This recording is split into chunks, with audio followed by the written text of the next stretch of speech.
আপনি কি অনুভব করেন প্রস্রাবের সময় জ্বালা হয়? প্রস্রাব করতে গেলে কেমন যেন পুরপুর করে? ৬০ বছরের পর অনেকেই এই সমস্যায় কষ্ট পান, কিন্তু বেশিরভাগ মানুষ লজ্জার কারণে কাউকে বলেন না, আর তখনই ছোট সমস্যা বড় হয়ে যায়। আজকের এই ভিডিওতে আমি বলবো আপনার ঘরেই আছে এমন ৫টি সহজ উপাদান যা নিয়ম করে ব্যবহার করলে প্রস্রাবের জ্বালা কমবে, প্রস্রাব স্বাভাবিক হবে, আর অস্বস্তি অনেকটাই দূর হয়ে যাবে। আপনি পুরো ভিডিও দেখলে জানতে পারবেন প্রস্রাবে জ্বালা কেন হয়, কোন খাবার জ্বালা বাড়ায়, কোন অভ্যাস বদলালে উপকার পাওয়া যায়, এবং কোন ৫টি ঘরোয়া উপাদান সবচেয়ে কার্যকর। তাই ভিডিওটি শেষ পর্যন্ত দেখুন আর কমেন্টে লিখে জানান আপনি কোন জেলা থেকে ভিডিও দেখছেন, আপনার বয়স কত, এবং এমন সমস্যা কতদিন ধরে হচ্ছে। এগুলো লিখলে বুঝতে পারবো কার কোন সমস্যার কথা আগে ব্যাখ্যা করা দরকার, আর আপনাদের আরও ভালোভাবে সাহায্য করতে পারবো। অনেকেই ভাবেন প্রস্রাবে জ্বালা মানেই বড় কোনো রোগ। আসলে সবসময় তা নয়। ৬০ বছরের বেশি বয়সে আমাদের দেহে এমন কিছু পরিবর্তন হয় যার কারণে প্রস্রাবের রাস্তা একটু সংবেদনশীল হয়ে পড়ে। কখনো পানি কম খাওয়ার কারণে প্রস্রাব ঘন হয়ে যায়, এতে জ্বালা অনুভূত হতে পারে। আবার অনেক সময় মশলাদার খাবার, চা, কফি, ঝাল বা টক খাবার বেশি খেলে সেগুলো জ্বালা বাড়িয়ে দিতে পারে। আজকে যে ৫টি উপাদানের কথা বলবো সেগুলো এই সব কারণের উপর কাজ করে, শরীরকে ঠান্ডা রাখে এবং সমস্যা কমাতে সাহায্য করে। প্রথমে জেনে নেওয়া দরকার আসলে প্রস্রাবের জ্বালা কেন হয়। কারণ না জানলে সঠিকভাবে সমাধানও পাওয়া যায় না।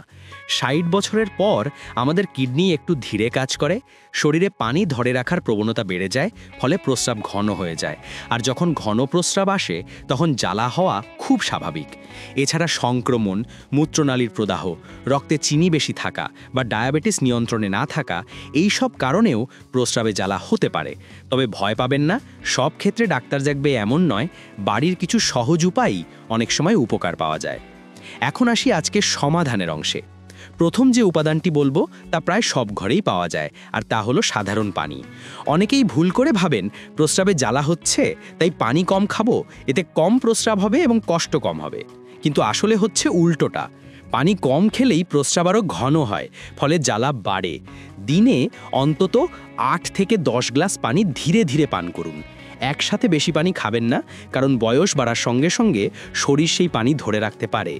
সমান সময় ভাগ করে পানি পান করলে প্রস্রাব নরম হয় এবং জ্বালা কমে। এখন আসি দ্বিতীয় উপাদানে, ধনেপাতার পানি। এটি বহু বছর ধরে ব্যবহৃত উপাদান, শরীর ঠান্ডা রাখতে এবং জ্বালা কমাতে দারুণ উপকারী। ধনেপাতা ভালো করে ধুয়ে ১ গ্লাস পানিতে আধ ঘন্টা ভিজিয়ে রাখুন। পানি হালকা সবুজ হলে ছেঁকে নিন। এই পানি দিনে ১ বার কিংবা ২ বার পান করুন। ধনেপাতায় এমন কিছু গুণ আছে যা শরীরের ভেতরের উত্তাপ কমায়, প্রদাহ কমায় এবং প্রস্রাব পরিষ্কার করতে সাহায্য করে। অনেকে প্রশ্ন করেন কতদিন খাবো? যতদিন জ্বালা থাকে। সাধারণত ৩ থেকে ৫ দিন খেলেই বেশিরভাগ মানুষের উন্নতি দেখা যায়। এখন তৃতীয় উপাদান হলো ডাবের পানি। ডাবের পানি শরীর ঠান্ডা রাখে, লবণ ও খনিজের ঘাটতি পূরণ করে এবং প্রস্রাবকে পাতলা করে জ্বালা কমাতে সাহায্য করে। যাদের ডায়াবেটিস আছে তারা দিনে আধা গ্লাস বা ১ গ্লাস খেতে পারেন। যারা ডায়াবেটিক নন তারা দিনে ১ বা ২ গ্লাস সহজেই খেতে পারেন। যতটা সম্ভব সকালে বা দুপুরে খাবেন। রাতে অতিরিক্ত ডাবের পানি খেলে কিছু মানুষের ঘন ঘন প্রস্রাব হতে পারে। এখন চতুর্থ উপাদান, বার্লি পানি। অনেকের ঘরে বার্লি না থাকতে পারে, কিন্তু বাজারে খুব সহজে পাওয়া যায়। বার্লির দানা নিয়ে ১ গ্লাস পানিতে ভালো করে সিদ্ধ করুন। পানি যখন দুধের মতো হালকা ঘোলা হবে তখন নামিয়ে ঠান্ডা করুন। বার্লিতে এমন উপাদান আছে যা কিডনিকে স্বাভাবিক রাখে, শরীর ঠান্ডা করে এবং প্রস্রাব পরিষ্কার করতে সাহায্য করে। যাদের বারবার প্রস্রাব মনে হয় বা জ্বালা হয় তাদের জন্য এটি খুব উপকারী। এখন শেষ এবং সবচেয়ে কার্যকর পঞ্চম উপাদান, শসার রস। অনেকেই শসা খেতে ভালোবাসেন কিন্তু রস খেতে অভ্যস্ত নন। শসার মধ্যে প্রচুর পানি, খনিজ এবং শরীর ঠান্ডা রাখার গুণ আছে। শসার রস দিনে আধা গ্লাস খেলেই প্রস্রাবের জ্বালা কমতে শুরু করে। শসার রস বানাতে চাইলে শসা ধুয়ে খোসা ছাড়িয়ে টুকরো করে ব্লেন্ডারে নিন। অল্প পানি দিয়ে ব্লেন্ড করুন এবং ছেঁকে নিন। এতে কোনো চিনি বা লবণ দেবেন না, একদম প্রাকৃতিকভাবে খাবেন। এখন আপনি হয়তো ভাবছেন এই ৫টি উপাদান কি সবার জন্য একইভাবে কাজ করে? আসলে ৬০ বছর পার হলে শরীরের প্রতিটি মানুষের পরিস্থিতি একটু ভিন্ন হয়। কারো কিডনির কাজ ধীর, কারো ডায়াবেটিস আছে, কারো পানি কম খাওয়ার অভ্যাস। তাই একই উপাদান কারো ওপর দ্রুত কাজ করে, কারো ওপর ধীরে কাজ করে। তবে যেটাই নেন না কেন, নিয়ম করে কয়েকদিন ব্যবহার করলে জ্বালা সাধারণত কমে বা পুরোপুরি চলে যায়। বহু মানুষ এগুলো ব্যবহার করে উপকার পেয়েছেন। এখন প্রশ্ন আসে, কোন সময় কোনটা খাবেন? সকালে ঘুম থেকে উঠে প্রথমে পরিষ্কার পানি বা ডাবের পানি খেলে শরীর সবচেয়ে ভালোভাবে গ্রহণ করে। ধনেপাতার পানি দুপুরের আগে খেলে সুবিধা বেশি। বার্লি পানি দুপুরে বা বিকেলে ভালো। শশার রস বিকেল বা সন্ধ্যায় খেতে পারেন। এইভাবে ভাগ করে খেলে শরীর সারাদিন ঠান্ডা থাকে এবং জ্বালা কমতে থাকে।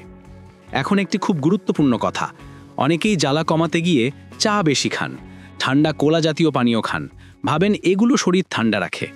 আসলে এর উল্টোটা হয়। চা কফিতে থাকা উপাদান প্রস্রাবকে ঘন করে এবং জ্বালা আরও বাড়ায়। ঠান্ডা কোলা বা বোতলের পানীয় জ্বালা কমায় না, বরং শরীরের ভেতরে উত্তাপ বাড়ায়। তাই অন্তত কয়েকদিন এই সব পানীয় বন্ধ রাখুন, দেখবেন উপকার আরও দ্রুত পাবেন। এখন আসি খাদ্যাভ্যাসে। অনেক সময় শুধু খাবারের কারণেও জ্বালা হয়। বিশেষত ঝাল লবণ বেশি বা ভাজা পোড়া খেলে প্রস্রাবের রাস্তা উত্তেজিত হয়। যারা প্রতিদিন মরিচ বেশি খান বা আচার বেশি খান, তাদের মধ্যেই সমস্যা বেশি দেখা যায়। তাই অন্তত কয়েকদিন এগুলো কমিয়ে দিন। হালকা খাবার, ভাত, ডাল, সবজি, শসা, লাউ এসব বেশি রাখুন। এগুলো শরীর ঠান্ডা রাখে, প্রদাহ কমায় এবং জ্বালা দ্রুত ভালো হতে সাহায্য করে। আরেকটি সাধারণ ভুল হলো, অনেকে প্রস্রাবে জ্বালা হলে প্রস্রাব ধরে রাখেন, ভাবেন কম প্রস্রাব করলে ব্যথা কম হবে, কিন্তু এতে জ্বালা আরও বাড়ে এবং সংক্রমণের ঝুঁকি বাড়ে। প্রস্রাব লাগলে যত দ্রুত সম্ভব করে নিন।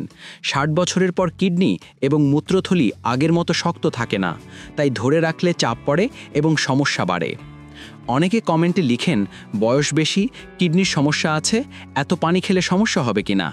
সোজা কথা হলো, যাদের কিডনির বড় সমস্যা আছে, যেমন ফুলে যাওয়া, শ্বাসকষ্ট, দুর্বলতা, তারা অবশ্যই ডাক্তারের সাথে কথা বলবেন। কিন্তু সাধারণ জ্বালা বা পানি কম খাওয়ার কারণে হওয়া সমস্যায় পানি খাওয়া ক্ষতি করে না, বরং উপকারী করে। তবে একবারে অনেকটা পানি খাবেন না, ভাগ করে খাবেন। এখন প্রশ্ন আসে, ঘরোয়া উপায়ে কাজ না করলে কি করবেন?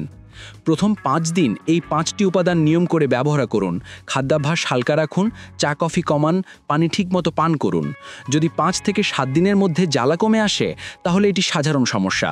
কিন্তু যদি কমে না, উল্টো বাড়ে, প্রস্রাবের রং গাঢ় হয়, গন্ধ বাড়ে, কোমরে ব্যথা হয় বা জ্বর আসে, তাহলে অবশ্যই ডাক্তার দেখাতে হবে। এগুলো সংক্রমণের লক্ষণ হতে পারে। কিভাবে বুঝবেন সমস্যা গুরুতর? যদি প্রস্রাব অল্প আসে, চাপ লাগে, ব্যথা হয় কিন্তু জ্বর নেই, তবে সাধারণত এটি বড় সমস্যা নয়। কিন্তু জ্বর, কোমরের দুপাশে ব্যথা, বমি ভাব এগুলো থাকলে দেরি করবেন না। এখন চিকিৎসা খুব সহজ, 3 থেকে 5 দিনের ওষুধেই ভালো হয়ে যায়। আরও একটি গুরুত্বপূর্ণ টিপস, শরীর শুকনো রাখা। অনেকেই ঘামে ভিজে থাকেন, গোসলের পর শুকান না, ভেজা অন্তর্বাস পড়ে থাকেন। এতে জীবাণু বাড়ে এবং জ্বালা বেশি হয়। প্রতিদিন পরিষ্কার অন্তর্বাস ব্যবহার করুন। গরমের দিনে একবার বদলান এবং গোসলের পর ভালোভাবে শুকিয়ে নিন। রাতের খাবারেও সতর্ক থাকতে হবে। রাতে ভারী খাবার, ঝাল বা মাংস বেশি খেলে শরীরে উত্তাপ বাড়ে এবং জ্বালা বেড়ে যায়। রাতে ভাতের পরিমাণ কমিয়ে দিন, সবজি বা হালকা খাবার রাখুন। এতে শরীরে চাপ কম পড়ে, ঘুম ভালো হয় এবং প্রস্রাবও স্বাভাবিক থাকে। শেষে একটি বিষয়, এই 5টি ঘরোয়া উপাদান শুধু জ্বালা কমায় না, পুরো মূত্রনালীকে পরিষ্কার রাখতে সাহায্য করে। যারা নিয়ম করে এগুলো খান, তাদের প্রস্রাবের সমস্যা কম হয় এবং বয়স বাড়লেও শরীর ঠিক থাকে। তাই আজই শুরু করুন। কোন উপাদানটি আগে খাবেন তা কমেন্টে লিখে জানান। আপনি কোন জেলা থেকে দেখছেন, বয়স কত এবং প্রস্রাবে জ্বালা কতদিন ধরে, এগুলো লিখলে আপনাদের জন্য আরও ভিডিও বানানো সহজ হবে।